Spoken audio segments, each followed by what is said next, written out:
चंद्रपूर जिल्ह्यात गेल्या 8 ते 10 दिवसापासून पावसाने दडी मारल्यामुळे शेतकऱ्याची अडचण वाढली आहे. आपण बघू शकतो मी ज्या शेतामध्ये आहोत त्याच्यामध्ये आपण परिस्थिती बघू शकतो. शेतामध्ये भेगा पडल्या असल्याचे चित्र दिसून येत आहे. हे धानाची शेती आहे आणि या धानाच्या शेतीमध्ये पाऊस नसल्यामुळे पूर्णपणे भेगा पडले असल्याचे चित्र दिसून येत आहे. त्याच्यामुळे शेतकरीच्या चिंतेत वाढ झाली आहे.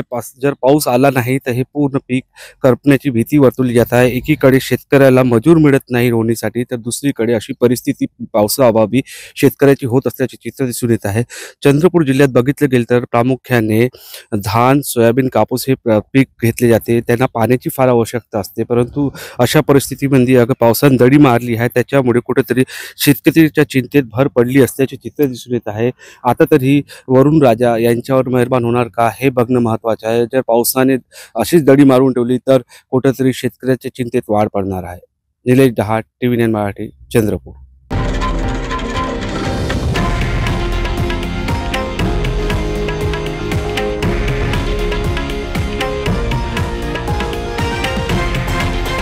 हे आहे देशातील नंबर 1 न्यूज नेटवर्क आणि आपण पाहत आहात TV9 मराठी, एकमेव.